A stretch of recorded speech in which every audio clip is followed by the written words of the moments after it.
Hello दोस्तों, आप सभी का स्वागत है ABN study point YouTube channel पे। दोस्तों, आज हम लोग देखेंगे जनरल अवेयरनेस के टॉप 20 क्वेश्चंस जो कि आने वाले सभी कम्पिटिटिव एग्जाम्स के लिए बहुत ही महत्वपूर्ण हैं। जैसे कि UP police, railway, group D, NTPC, SSC, DRDO, UP triple SC आदि। तो वीडियो को अंत तक देखते रहिए। दोस्तों, इन क्वेश्चनों को डिटेल में डिस्कस करेंगे, तो वीडियो को अंत तक देखते रहिए। दोस्तों, इन 20 में से आपके जितने भी सही हों कमेंट बॉक्स में कमेंट कीजिए। और दोस्तों, चैनल पे पहली बार आए हो तो चैनल को सब्सक्राइब कीजिए, वीडियो को लाइक कीजिए। तो चलिए शुरू करते हैं। दोस्तों, हमारा पहला क्वेश्चन है क्वेश्चन नंबर 1। एवरेस्ट को नेपाल में किस नाम से जाना जाता है? दोस्तों, आपके पास 4 ऑप्शन है, इसमें से कौन सा सही होगा? एवरेस्ट को नेपाल में किस नाम से जाना जाता है? तो इसका ऑप्शन डी सही हो जाएगा, सागर माथा के नाम से जाना जाता है। दोस्तों, इसके बारे में डिटेल में जान लेते हैं। दोस्तों, माउंट एवरेस्ट को तिब्बत में चोमोलुंगमा और नेपाल में सागर माथा नाम से जाना जाता है। अगर बात की जाए माउंट एवरेस्ट को और दूसरे किस नाम से जाना जाता है, तो इसको पीक 15 के नाम से भी जाना जाता है। दोस्तों, माउंट एवरेस्ट हिमालय पर्वत श्रृंखला की सबसे ऊंची चोटी है। इसकी ऊंचाई समुद्र तल से 8,840 मीटर है। दोस्तों, एवरेस्ट दुनिया का सबसे ऊंचा पर्वत है। तो चलिए नेक्स्ट क्वेश्चन देख लेते हैं। दोस्तों, हमारा क्वेश्चन नंबर 2 है, म्यांमार भारत से कब अलग हुआ था?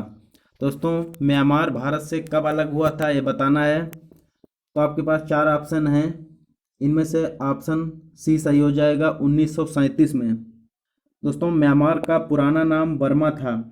भारत म्यांमार पड़ोसी देश हैं। भारत और म्यांमार की सीमा आपस में 1600 किलोमीटर है। दोस्तों, भारत और म्यांमार की सीमा 1600 किलोमीटर है, याद रखना है। और म्यांमार 1937 में अलग हुआ था। तो चलिए नेक्स्ट क्वेश्चन पे चलते हैं। दोस्तों, क्वेश्चन नंबर 3 है, तुंगभद्रा नदी परियोजना किस राज्य में स्थित है?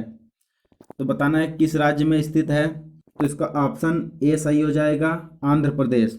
दोस्तों, तुंगभद्रा नदी परियोजना आंध्र प्रदेश में स्थित है। इसके बारे में थोड़ा सा जान लेते हैं। तुंगभद्रा परियोजना भारत की प्रमुख नदी घाटी परियोजना है। यह कर्नाटक और आंध्र प्रदेश राज्य का संयुक्त उपक्रम है। यह बांध तुंगभद्रा नदी पर बनाया गया है। दोस्तों, तुंगभद्रा नदी कृष्णा नदी की सहायक नदी है। इसकी लंबाई 531 किलोमीटर है, 531 किलोमीटर। दोस्तों, इस परियोजना से लाभान्वित होने वाले राज्य आंध्र प्रदेश और कर्नाटक हैं। अगर बात की जाए तुंगभद्रा नदी का पुराना नाम, तो तुंगभद्रा नदी का पुराना नाम पंपा था। चलिए नेक्स्ट क्वेश्चन पे चलते हैं। क्वेश्चन नंबर 4 है, स्वराज मेरा जन्म सिद्ध अधिकार है, इसे मैं लेकर रहूंगा। किसका कथन है? तो बताना है स्वराज मेरा जन्म सिद्ध अधिकार है, इसे मैं लेकर रहूंगा, ये किसका कथन है? दोस्तों, इसका ऑप्शन सी सही हो जाएगा, बाल गंगाधर तिलक का कथन है। दोस्तों, यह कथन बहुत लोकप्रिय हुआ, आदर से लोग इन्हें लोकमान्य बुलाने लगे। दोस्तों, बाल गंगाधर तिलक भारत के प्रमुख नेता, समाज सुधारक, वकील और स्वतंत्रता सेनानी थे। चलिए नेक्स्ट क्वेश्चन पे चलते हैं। क्वेश्चन नंबर 5 है, जैन धर्म में पूर्ण ज्ञान के लिए क्या शब्द है? दोस्तों, बताना है पूर्ण ज्ञान को जैन धर्म में क्या कहा जाता है। तो इसका ऑप्शन सी सही हो जाएगा, कैवल्य। पूर्ण ज्ञान को जैन धर्म में कैवल्य कहा जाता है, यानी कि कैवल्य की प्राप्ति। दोस्तों, अब जैन धर्म के बारे में थोड़ा सा जान लेते हैं। जैन धर्म में 24 तीर्थंकर हुए।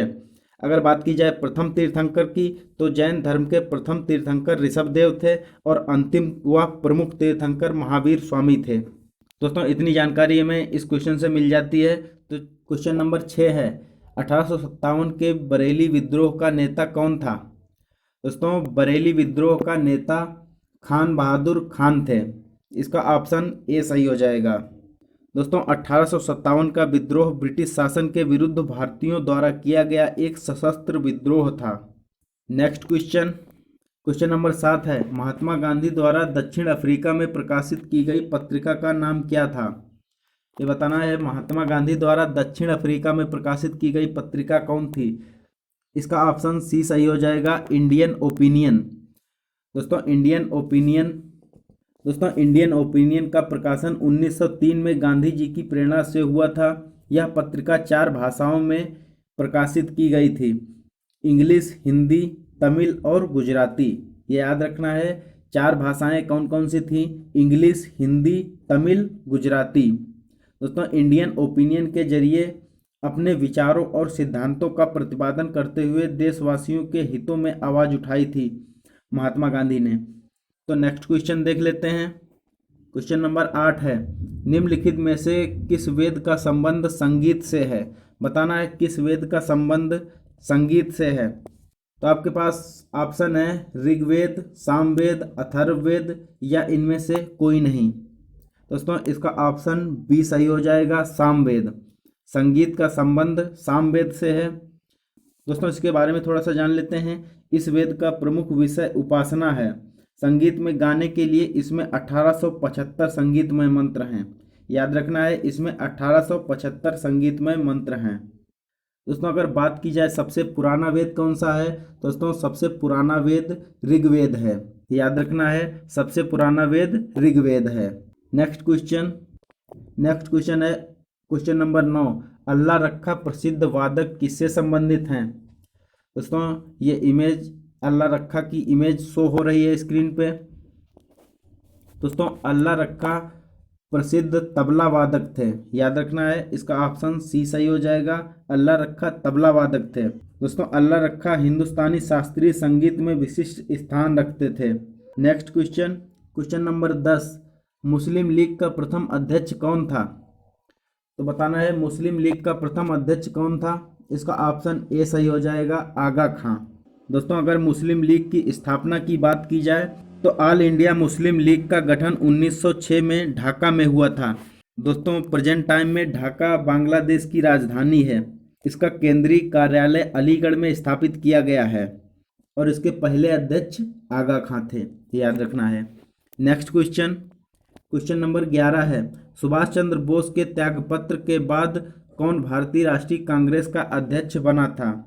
दोस्तों इसमें बताना है सुभाष चंद्र बोस के त्यागपत्र के बाद भारतीय राष्ट्रीय कांग्रेस का अध्यक्ष कौन बना था? तो ये बने थे डॉक्टर राजेंद्र प्रसाद। इसका ऑप्शन सी सही हो जाएगा, doctor Rajendra Prasad. Question number 12 है, भारत के अंतिम भारतीय गवर्नर जनरल कौन थे? दोस्तों ये तो सभी को पता होगा, भारत के अंतिम भारतीय गवर्नर जनरल सी राजगोपालाचारी थे।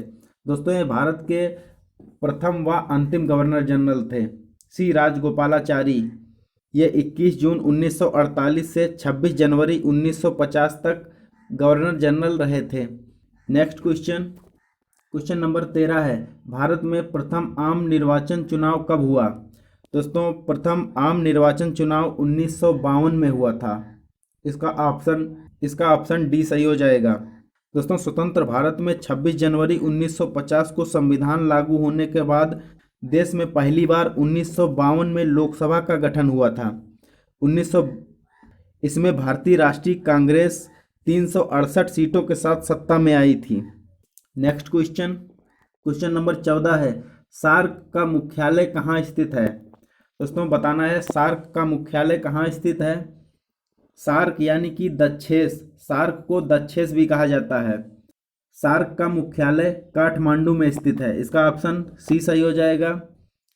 दोस्तों अगर बात की जाए इसकी स्थापना की, दोस्तों इसकी स्थापना 8 दिसंबर 1985 को ढाका में हुई थी।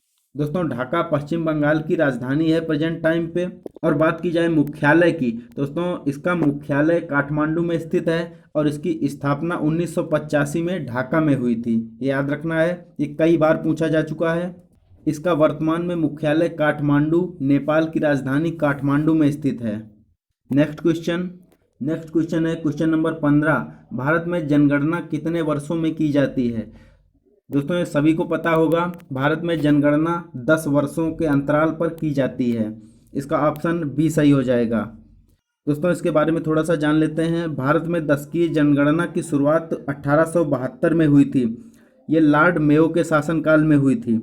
2011 की जनगणना अब तक की 15वीं जनगणना है। अगर बात की जाए स्वतंत्र भारत की प्रथम जनगणना, तो दोस्तों स्वतंत्र भारत की प्रथम जनगणना 1951 में हुई थी। और दोस्तों 2011 की जनगणना स्वतंत्र भारत की 7वीं जनगणना है। और अब तक की बात की जाए तो अब तक की 15वीं जनगणना है। 1872 से 2011 की जनगणना 15वीं जनगणना है। नेक्स्ट क्वेश्चन नंबर 16 है, हमारे संविधान की 8वीं अनुसूची में अभी तक कितनी भाषाओं को शामिल किया गया है। दोस्तों ये मोस्ट इम्पॉर्टेंट क्वेश्चन है, इसका ऑप्शन सी सही हो जाएगा। हमारे संविधान की 8वीं अनुसूची में 22 भाषाओं को शामिल किया गया है। दोस्तों भारतीय संविधान की 8वीं अनुसूची भारत की भाषाओं से संबंधित है। याद रखना, 8वीं अनुसूची भारतीय भाषाओं से संबंधित है। इस अनुसूची में 22 भारतीय भाषाओं को शामिल किया गया है। अगर अनुसूचियों की बात की जाए तो मूल संविधान में 8 अनुसूचियां हैं। अगर प्रेजेंट टाइम की बात की जाए तो प्रेजेंट टाइम में 12 अनुसूचियां हैं, जिनमें से 8वीं अनुसूची भारतीय भाषाओं से संबंधित है। नेक्स्ट क्वेश्चन दोस्तों, नेक्स्ट क्वेश्चन है क्वेश्चन नंबर 17, अंतर्राष्ट्रीय मुख्यालय कहाँ स्थित है। दोस्तों अंतर्राष्ट्रीय मुख्यालय नीदरलैंड के हेग में स्थित है। दोस्तों अंतर्राष्ट्रीय मुख्यालय को शॉर्ट में ICJ कहा जाता है, इंटरनेशनल कोर्ट ऑफ जस्टिस।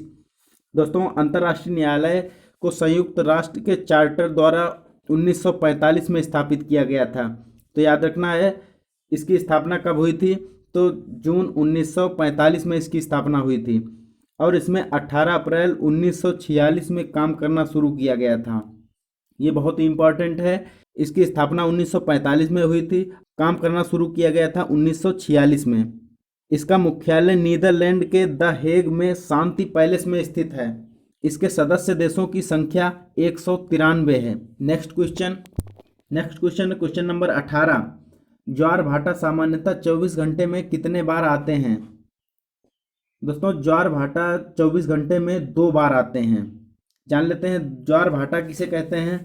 दोस्तों चंद्रमा एवं सूर्य की आकर्षण शक्तियों के कारण ज्वारीय जल के ऊपर उठने तथा नीचे गिरने को ज्वार भाटा कहा जाता है। दोस्तों सागरीय जल को ऊपर उठकर आगे बढ़ने को ज्वार तथा सागरीय जल के नीचे गिरकर पीछे लौटने को भाटा कहा जाता है।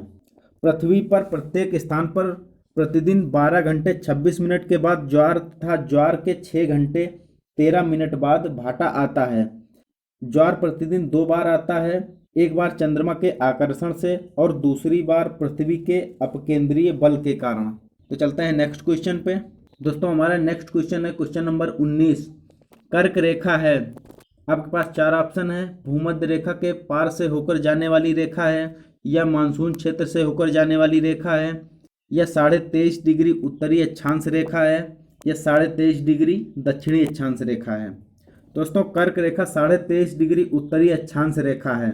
अगर बात की जाए 23.5 डिग्री दक्षिणी अक्षांश रेखा, तो 23.5 डिग्री दक्षिणी अक्षांश रेखा मकर रेखा है।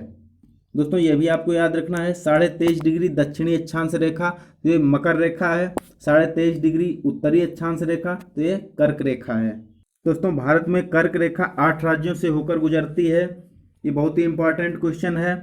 इनमें से हैं दोस्तों, ये पश्चिम से पूर्व की ओर राज्य हैं गुजरात, राजस्थान, मध्य प्रदेश, छत्तीसगढ़, झारखंड, पश्चिम बंगाल, त्रिपुरा और मिजोरम। तो नेक्स्ट क्वेश्चन देख लेते हैं।